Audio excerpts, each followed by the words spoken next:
selamat siang Sobat Sehat dimanapun berada. Kembali lagi saya Astri dalam program kita yaitu Bincang Santai seputar kesehatan. Di siang hari ini dalam rangka memperingati Hari Kesehatan Mental Sedunia, maka tema kita di siang hari ini yaitu tentang kesehatan mental di tempat kerja. Sudah bersama saya di sini. Selamat siang dokter. Selamat siang Astri. Ya, di sini sudah hadir Dokter Seprina Simatupang, Magister Administrasi Rumah Sakit. Sebelum kita masuk lebih lanjut, mungkin bisa dijelaskan sedikit ya dokter, apa itu kesehatan mental dan kenapa itu perlu dibahas ini? Iya, sebenarnya membahas kesehatan tentang terutama kesehatan mental ini terlalu luas ya, karena yang kita bahas ini kan sesuatu, kalau kita bicara tentang sesuatu yang abstrak mungkin ini lebih ke abstrak ya, jadi dia batasannya sangat luas. Jadi tapi kalau kita mau batasi ya seperti gini. Jadi manusia itu kan terdiri dari tubuh, jiwa, dan roh. Kalau sakit tubuh ya kan ada gejala-gejalanya, demam apa segala macam. Itu nanti kita berobat, itu nanti sembuh. Tapi kalau jiwa ini yang sakit, nah kalau jiwa yang sakit ini kayaknya kita harus perlu evaluasinya bertahap. Ya, jadi kalau untuk jiwa kita itu, kalau kita kaitkan dengan judul tema kita hari ini tentang kesehatan mental di tempat kerja, berarti kita harus melihat apa sih yang sebenarnya membuat jadi ada kita harus perhatikan atau kita harus lihat itu tentang kesehatan mental di tempat kerja. Jadi jiwa itu kita kan terdiri dari psikologisnya, kita ada emosi, terus ada sosial individu. Nah, ini semua ini kan yang akan mempengaruhi caranya kalau kita bilang tempat kerja berarti staf atau pimpinan, atasan, bawahan, begitu cara berpikir dan cara bertindak terhadap psikologisnya, terhadap emosinya, dan juga terhadap sosial individunya. Ya, sebagai contoh begini saja. Saya coba tanya Astrid aja deh. Nah, kita bahas tentang cara pikir dan cara bertindak ya. Misalnya apa yang Astrid pikirkan tentang kalau masuk jam kerja jam 8 pagi? Coba ayo kira-kira apa yang Astrid pikirkan? Saya ya dok, apa ya? Ya. Nah, awalnya kan kita jam kerja kita itu masuk jam 8 pagi, kita pulang jam 2 siang ya. Nah, kalau kita berpikir secara secara sosial individu kita akan berpikir bahwa sebelum jam 8 saya harus datang. Nah, itu yang kita berpikir ya. Lalu dan sesudah nanti jam 2 kita selesai jam kerja. Nah, kita bertindak apa? Bertindaknya yaitu sebelum jam 8 ya kita sudah harus standby di rumah sakit, dan jam 2 kita menyelesaikan. Nah, sekarang yang membuat kenapa ini penting kita bahas dalam kesehatan mental di tempat kerja adalah karena kalau kita tidak mampu membuat, atau pimpinan kita atau pemberi pekerja kita tidak mampu memberikan suasana kerja, lingkungan kerja yang sehat, maka itu akan berdampak kepada kesehatan mental dari pekerjanya, karyawannya atau stafnya, ya kan? Nah, kesehatan mental itu kan kenapa sangat penting, karena akan efek mental yang sehat, efeknya kepada produktivitas kerja kan, kerjanya jadi lebih produktif, lebih aktif. Coba kalau lingkungan kerjanya tidak sehat, ya yang ada memang kesehatan mentalnya terganggu. Kalau terganggu pasti produktivitasnya akan berkurang. Nah, produktivitas berkurang itu akan mempengaruhi bukan hanya kepada individu itu saja ya kan, tapi lingkungan kerjanya akan berpengaruh. Ya misalnya nih, Astrid datangnya jam 9 padahal tahunya datangnya jam 8. Lingkungan kerjanya kan akan berubah, ya kan? Nah, lingkungan kerja itu nanti akan berpengaruh juga kepada aspek-aspek yang lain. Nah, ketika lingkungan kerjanya ya, tapi kan maksudnya di sini kan kalau lingkungan kerja misalnya sudah ditetapkan bahwa jam 8 harusnya sudah masuk, berarti kalau jam 8 belum masuk berarti harus ada sesuatu yang akhirnya menjadi punishment kan, bahwa ini datangnya terlambat, kenapa terlambat? Nah, itu juga sebenarnya itu juga yang harus dikaji. Jadi ya saran saya sih sebenarnya kalau boleh itu di setiap tempat instansi atau setiap yang memberi kerja itu memang harus ada ruang khusus atau tempat khusus untuk mengkaji sifat dan karakter daripada setiap individu yang bekerja di tempat itu. Kenapa itu penting? Ya itu juga penting untuk menyelamatkan lingkungan kerja. Misalnya begini, saya kerja dengan Astrid. Nah ternyata saya sudah rajin, ternyata Astrid tidak rajin. Ya. Nah itu juga akan mempengaruhi. Iya benar. Iya kan? Nah mempengaruhi itu juga akan terjadi akhirnya apa? Pelayanan tidak maksimal. Nah dan lain sebagainya. Sebenarnya kalau kita mau bahas tentang kesehatan mental tempat kerja itu luas sekali ya. Ya itu memang sangat, dan ini juga pembahasan yang sangat sensitif ya. Jangan sampai nanti disalah mengerti dan disalah artikan. Akhirnya ini sepertinya jadinya membuat jadi ambigu. Tapi intinya bahwa memang harus ada perhatian atau harus ada ada perhatian ya. Menurut saya harus ada perhatian terhadap lingkungan kerja supaya jangan sampai nanti hasil akhir dari kita punya pekerjaan itu tidak ada hasil akhir yang bagus seperti itu. Oke, jadi begitu ya dokter ya. Kalau untuk ciri-cirinya untuk mengenali nih kita gitu gejala-gejala awal kalau kita mulai stres ya. Ya kalau untuk ilmu jiwa sendiri, kalau untuk mengetahui adanya gangguan perilaku itu dimulai dilihat dari adanya perubahan perilaku. Jadi misalnya begini, Astrid nih orangnya ceria ya kan, atau ada pegawai yang lain kayaknya orangnya itu selalu begini, kok tiba-tiba sudah kita perhatikan belakangan ini mulai murung, mulai menyendiri ya kan. Jadi ada gejalanya, terus ada timing waktunya. Nah, tidak bisa hanya perubahan sikap aja, ya bisa aja mungkin dia kan hormonal ya, mungkin dia kan hormonal misalnya pada wanita-wanita ya, kalau mau waktu PMS itu ya, menstruasi kan ada perubahan hormon, biasanya suka marah-marah ya kan, aku suka tiba-tiba melo kan. Tapi kalau di ilmu kesehatan jiwa itu kalau dikatakan ada perubahan perilaku ya yang signifikan itu selama kurang lebih 2 minggu.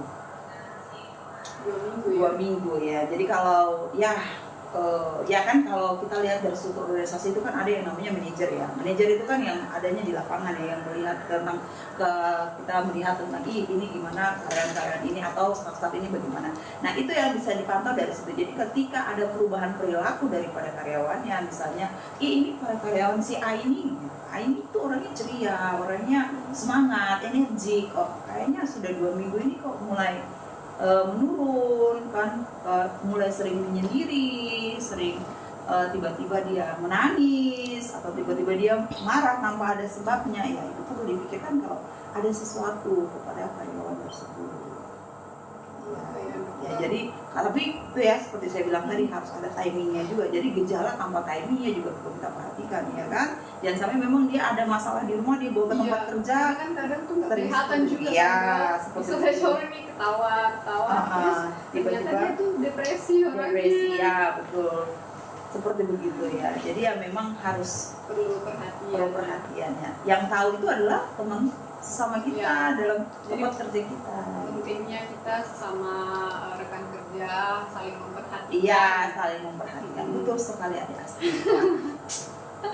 Ini tandanya Adik Astrid ini, Mbak Astrid ini ya sering memperhatikan saya. Salah ya. Luar biasa. Itu kita harus saling memperhatikan ya dokter.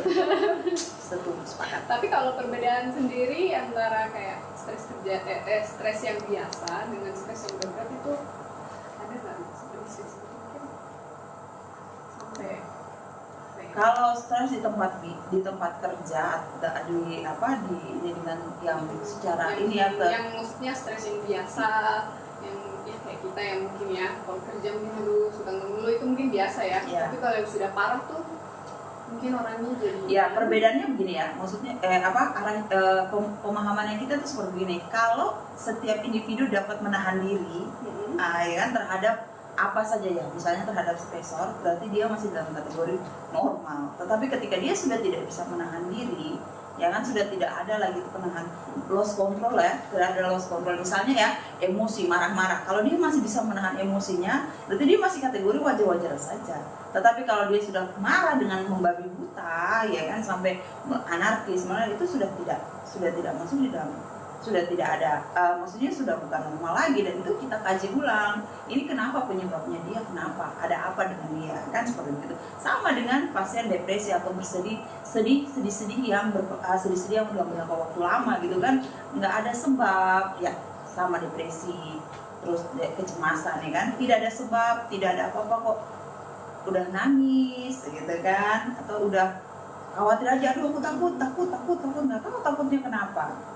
Nah akhirnya mempengaruhi kan aktivitasnya, produktivitasnya tadi yang sudah kita bilang di atas, produktivitasnya terganggu karena apa? Ya gimana kita baru bilang, gini, dia udah nangis, temannya jadi kan serba salah ya, temannya misalnya ya, temannya udah serba salah, dikirain mungkin temannya kasar ngomongnya ya kan, atau membentak, atau mengapa, akhirnya menangis kan, temannya jadi merasa bersalah, loh saya buat apa ya, gitu kan. Atau ketika kita bercerita juga sama teman kita, dia udah mulai khawatir, aduh nanti ini gimana ya, atau ada kejadian, misalnya oh ini ada anak, misalnya karena kita lingkupnya di rumah sakit, misalnya ada pasien datang ke IGD kan, oh ini dia habis kecelakaan, oh kita udah panik langsung, waduh jangan sampai anakku di rumah kenapa ya, aduh gini, padahal setelah itu tidak terjadi kan, cuma karena ada kasus, ada yang datang, ada pasien berobat, nah kita sudah overthinking dengan hal-hal yang sebenarnya tidak perlu kita pikir.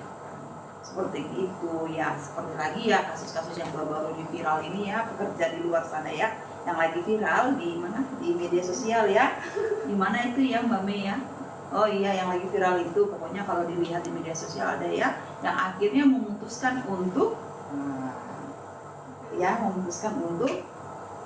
terjun. Ada kan ya, baru ya? Oh belum update ya? Ya kayaknya kurang update ya. Di Korea kapan? Ya, Ini paling ada di Indonesia. Oh iya. Ya seperti itu ya Astrid. Oke. Mungkin sebelum kita lanjut ya, untuk teman-teman yang ada di rumah yang mungkin punya pertanyaan, nanti boleh ditulis saja di kolom komentar seperti biasa, nanti kita jawab sama-sama ya.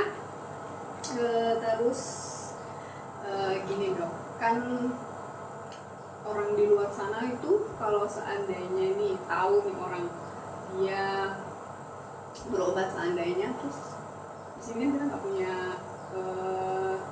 spesialis jiwa ya, jadi seandainya tuh dirujuk terus sampai ada yang tahu, dia dirujuk ke jiwa, itu gimana ya dok? Stigma negatifnya nih, karena kan orang di luar sana kan jiwa ya pasti gila pasti gitu kan dok ya. Tapi kalau secara medis gimana ya dok? Ya ini juga yang perlu kita sama-sama harus ini ya, ubah stigma-stigma itu, bahwa saat ini tuh sudah tidak ada yang namanya orang gila ya, tidak ada lagi yang namanya orang ini ya, ini hanya persoalan dia belum mampu untuk mengelola persoalan jiwanya itu saja ya. Akhirnya jadi sebenarnya tidak perlu malu, tidak perlu merasa underestimate, dia tidak percaya diri bahwa saya ini sudah ke dokter jiwa, tidak perlu, itu tidak perlu. Itu harus kita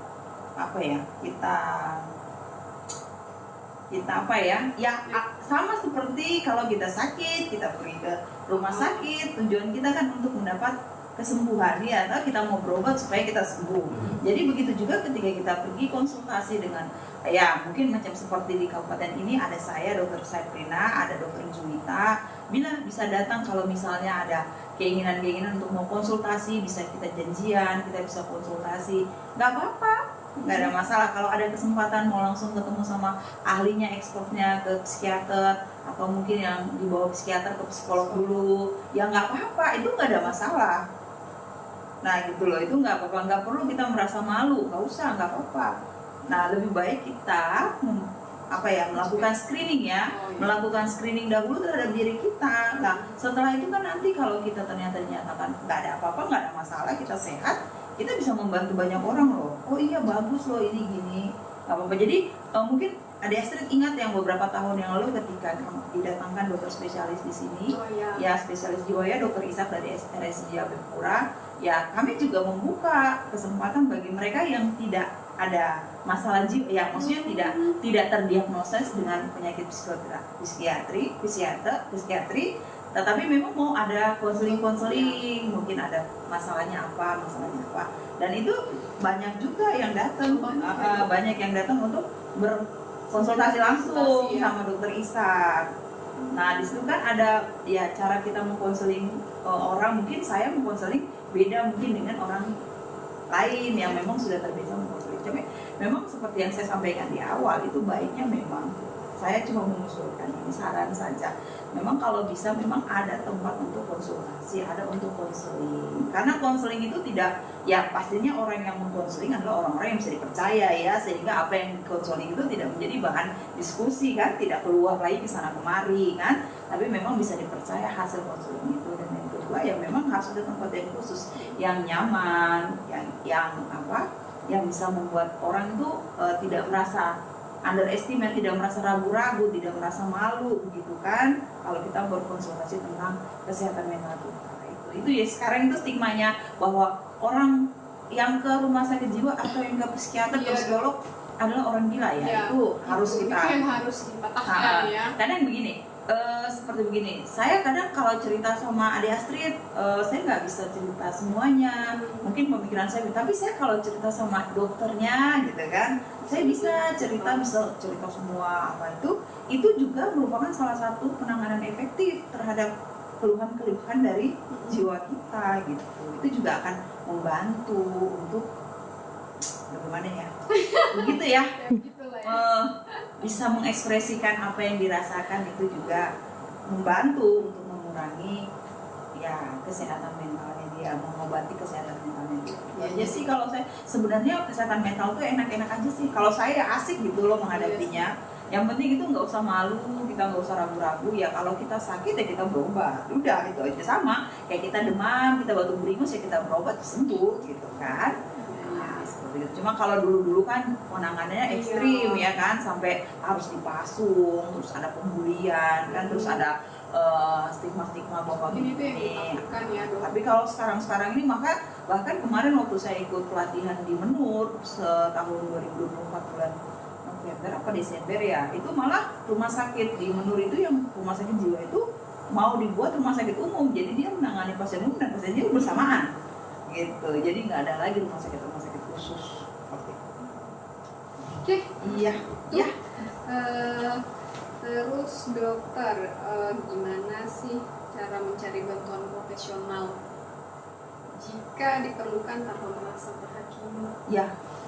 Nah, kalau dari tahun, saya lupa ya ini tahunnya berapa, tapi dari tahun 2022 atau 2023 itu kan untuk kabupaten kita sendiri itu sudah ada Satgas tim ODGJ, orang dengan gangguan jiwa. Tetapi selama ini memang kami masih fokus kepada yang memang betul-betul mengalami gangguan jiwa, gitu kan? Itu sudah ada. Nah ini memang dari ya kita cuma berharap sih. Tapi terima kasih buat Bapak Bupati, Bapak Thomas Wanpo yang sudah menanggapi bahwa sebentar lagi itu akan ada klinik kesehatan jiwa. Ya dari dinas kesehatan, jadi akan diusulkan ke kesehatan jiwa. Jadi kita berharap, kita berdoa mudah-mudahan memang kita ada tempat khusus, jadi kalau ada yang memang memerlukan bantuan tinggal datang ke tempat kita. Jadi nanti akan disebut di situ klinik kesehatan jiwa. Jadi baik yang klinik kesehatan jiwa itu maksudnya ya pokoknya yang sebelum dan sesudah nanti akan kita tangani di situ ya. Masih jadi dalam perencanaan. Dalam sebenarnya ya. Tapi Bapak Bupati ya kami mengucap syukur, berterima kasih Bapak Bupati memang sudah apresiasi bahwa memang kasus angka ODGJ di Kabupaten Asmat ini kan semakin bertambah ya, khususnya anak-anak muda ini. Kenapa anak-anak muda ini berumur 20 tahun, 20-an gitu kan sudah ada masalah banyak ya, ada banyak. Nah ini baru-baru kita baru kirim nih hari Rabu kemarin, anak muda masih umur 22 tahun. Saat ini sudah ada di Rumah Sakit Jiwa Befura. Nanti rencananya ada 2 lagi yang mau rencananya kami usulkan untuk dirawat lagi di Befura. Nah itu jadi kita menunggu saja, mudah-mudahan progresnya cepat. Kalau nanti ke depan ada hal-hal yang memang diperlukan di dalam konseling persoalan kejiwaan, mungkin nanti bisa datang ke klinik rumah sakit klinik kesehatan jiwa. Oke, kita berdoa supaya bisa cepat ya. Karena sebelumnya memang penting ya. Oke dokter, yang terakhir nih, tips dari dokter untuk mengelola stres di tempat kerja, gimana tipsnya? Iya. Ini tips ini sih tidak menjadi patokan ya buat kita masing-masing ya, karena semua itu kan kita bekerja di tempat kerja kita kan masing-masing sudah memahami tentang lingkungan kerja kita masing-masing. Kita sudah tahu, oh ini kita punya kerja itu harus masuk jam 8, pulang jam 2. Artinya memang kita sudah siapkan mental kita bahwa kita harus bekerja jam 2 sampai jam 8. Lalu jam 8 sampai jam 2. Lalu kita juga sudah mengerti bahwa kita harus mengerti. Artinya saya mau bilang bahwa kita harus belajar beradaptasi dengan lingkungan kerja kita, ya. Jadi kalau misalnya ya saya kerja di IGD, berarti saya tahu jam 8 sampai jam 2 saya kerja di IGD. Artinya saya harus fokus jam 2 sampai jam 8 di IGD. Iya kan? Kalau saya sudah melenceng, misalnya saya bilang, saya kesana dulu, saya kesini dulu. Artinya tiba-tiba ada pasien datang, saya harus ditelepon-telepon, itu kan mengganggu lingkungan kerja. Dan sudah mengganggu seperti begitu, akhirnya saya ditegur. Nah, ketika saya ditegur, atau misalnya saya ditegur oleh pimpinan, kenapa kamu meninggalkan tempat tugas di saat begini-begini, ini ada pasien begini, ini ada begini komplain begini. Nah, kan itu mempengaruhi ya mental saya. Saya ditegur nih, saya ditegur. Padahal teguran itu harus dilakukan karena kan memang saya melakukan pelanggaran, kesalahan, tetapi berujung kepada mental saya. Akhirnya mungkin saya jadinya, saya jadi down, atau saya malu sama mereka karena saya sudah dimarahi tadi. Saya jadinya merasa tidak bersemangat, ya kan? Nah, tetapi kan saya harus belajar untuk beradaptasi bahwa inilah pekerjaan kita. Pekerjaan kita adalah menghadapi manusia ya, menghadapi orang-orang lain yang pemikirannya belum tentu sama dengan yang lainnya, dan kita memang harus memberikan pemahaman atau edukasi. Nah, seperti itu. Jadi ya, kita harus beradaptasi terhadap lingkungan kerja kita, itu yang pertama. Terus yang kedua, kalau memang perlu untuk menyampaikan beberapa hal, sampaikan saja, jangan didiamkan, jangan dipendam ya kan. Saya rasa kita juga sudah ada tempat curhat yang baik di rumah sakit itu, yang ada Ibu Lani itu, tempat curhat yang baik, nanti bisa disampaikan kepada Ibu Lani ya, itu pasti pengalamannya Astrid ya. Dan juga kalau memang ada hal-hal yang bisa didiskusikan saja, dicarikan saja apa yang menjadi jalan keluarnya. Tidak perlu kita harus komunikasi ya, tidak perlu kita harus menstigma, tidak harus kita mencari-cari kesalahan, tidak perlu, karena macam kita bekerja di rumah sakit itu kan yang kita hadapi itu kan manusia ya. Kita bukan menghadapi kertas-kertas, bukan menghadapi benda-benda mati ya. Kertas juga. Oh iya, kertas-kertas yang sana, tapi kita langsung berhadapan ya. Kadang apa yang kita sampaikan belum tentu bisa diterima kan, begitu. Walaupun yang kita sampaikan atau ada maksud baik kita, belum tentu bisa ditanggapi baik oleh orang lain. Jadi memang harus ada penyampaian yang baik ya, seperti begitu. Ya kalau saya pokoknya intinya gini lah ya, kita kan bekerja nih ya, selain kan kita bekerja karena tuntutan profesi kita sebagai pekerja, tapi kan kita harus ingat bahwa kita juga perlu menjaga kesehatan mental kita di tempat kerja. Jangan sampai kita sudah dimarah-marah di rumah, di kerja, kita pulang lagi ke rumah, kita bawa lagi marah-marah itu ke keluarga kita. Akhirnya jadinya ya begitulah ya. Ya syukur-syukur kalau piring tidak pecah ya, sendok tidak lari ke sana. Lagi watak orang Iya, sudah biasa sekali. Iya, jadi baiknya pekerjaan diselesaikan di tempat kerja ya. Nanti pulang sudah kembali ke rutinitas di keluarga. Jangan lagi yang di rumah, jangan di rumah dibawa ke kerjaan, atau di kerjaan dibawa ke rumah. Jangan dicampur adukkan. Profesionalisme itu pentingnya supaya semuanya berjalan baik. Mungkin itu ya. Karena kalau mau dibahas lagi terlalu luas ya. Luas sekali ya. Oke, mungkin kita lihat ada pertanyaan mungkin Mbak Min? Ada yang menyapa nih Dok. Halo, selamat siang Dokter Seprina dari Sita. Terus ada lagi dari Indila, tadi ditanya juga, ada nggak sih psikolog di Kabupaten Asmat ini? Lagi ini ada lagi dari RH 27 Oktober, semoga kedepannya pelayanan RSUD Perpetua Jesa Vanpo kedepannya lebih baik lagi. Oke, siap. Amin. Itu aja sih Dok pertanyaannya. Dari Endila terkait ada nggak sih psikolog di Kabupaten Asmat? Ya, untuk saat ini sih belum ada. Belum ya. ada. Tapi kita sementara lagi berkoordinasi. Mudah-mudahan nanti cepat terrealisasi terbentuknya klinik rumah sakit bersalin. Jadi maaf, klinik kesehatan jiwa. Jadi nanti kita akan melakukan semacam mendatangkan ya ahli spesialis jiwa. Mungkin dalam itu masih dalam tahap rencana ini bahwa kita nanti akan mendatangkannya mungkin per 3 bulan atau per 6 bulan sekali ada dokter spesialis jiwa yang datang di sini, sehingga nanti bisa ya membackup bukan hanya pasien-pasien yang sudah selama ini diobati, tetapi juga ya yang ingin konsultasi.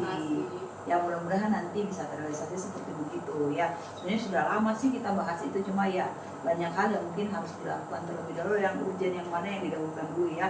Tetapi itu sudah tadi yang saya bilang bahwa Bapak Bupati sudah merespon, bahwa Bapak Bupati sudah merasa ini juga penting, bagian dari kesehatan mental ini juga penting, jadi sudah akan direalisasikan. Mudah-mudahan tahun depan ya lebih cepat supaya kita bisa ada tempat. Iya, ada tempat untuk meluapkan emosi. Jangan ya.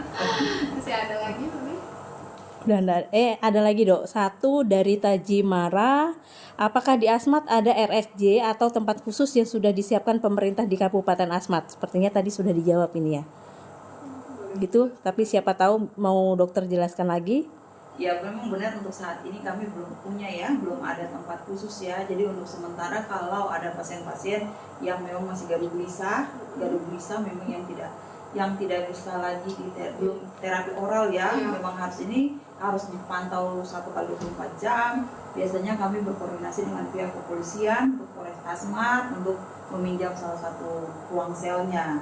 Nah untuk salah satu ruang selnya ini ya untuk saat ini di tempat kita ini ya itu yang memenuhi ya, paling tidak agak memenuhi untuk kriterianya. Karena memang waktu di tahun 2022 setelah kami pulang dari pelatihan untuk pelayanan kesehatan jiwa ini, sudah kami sampaikan kepada Bapak Bupati Elisa Kambu di waktu itu bahwa memang rencananya kalau bisa itu ke depan itu untuk Papua Selatan itu kalau bisa ya Asmat lah yang bangun RSJ pertamanya.